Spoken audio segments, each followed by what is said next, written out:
مالی مشکلات اور پریشانی کے حل کے لیے رسول اللہ صلی اللہ علیہ وآلہ وسلم ایک دن مسجد میں داخل ہوئے تو اچانک آپ کی نظر ایک انصاری پر پڑی جنہیں حضرت ابو امامہ رضی اللہ تعالی عنہ کہا جاتا تھا۔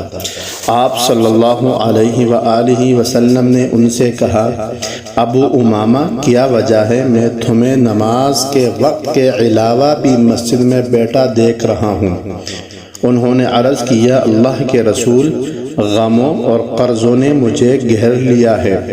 آپ صلی اللہ علیہ وآلہ وسلم نے فرمایا، کیا میں تمہیں ایسے کلمات نہ سکھاؤں کہ جب تم انہیں کہو تو اللہ تعالیٰ تم سے تمہارے غم، غلط اور قرض ادا کر دے؟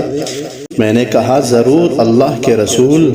آپ صلی اللہ علیہ وآلہ وسلم نے فرمایا، صبح و شام یہ کہا کرو، اللہم انی اعوذ بک من الہم والحزن وَأَعُوذُ بِكَ مِنَ الْعَجْزِ وَالْكَسْلِ وَأَعُوذُ بِكَ مِنَ الْجُبْنِ وَالْبُخْلِ وَأَعُوذُ بِكَ مِنْ غَلَبَةِ الدَّيْنِ وَقَهْرِ الرِّجَالِ اللهم إني أعوذ بك من الهم والحزن وأعوذ بك من العجز والكسل وأعوذ بك من الجبن والبخل وأعوذ بك من غلبة الدين وقهر الرجال اللهم إني أعوذ بك من الهم والحزن وأعوذ بك من العجز والكسل وأعوذ بك من الجبن والبخل وأعوذ بك من غلبة الدين وقهر الرجال۔ اے اللہ، میں غم اور حزن سے تیری پناہ مانگتا ہوں،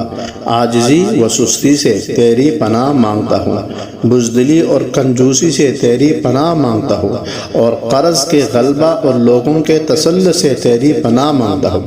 حضرت ابو امامہ رضی اللہ تعالیٰ عنہ کہتے ہیں، میں نے یہ پڑھنا شروع کیا تو اللہ نے میرا غم دور کر دیا اور میرا قرض ادا کر دیا۔ قرض کی ادائیگی کے لیے ایک اور مسنون دعا، اللہم اکفنی بحلالک عن حرامک واغننی بفضلک عمن سواک، یعنی اے اللہ مجھے حلال مال دے کر حرام سے باز رکھ اور مجھے اپنے فضل سے اپنے علاوہ دوسروں سے بے نیاز کر۔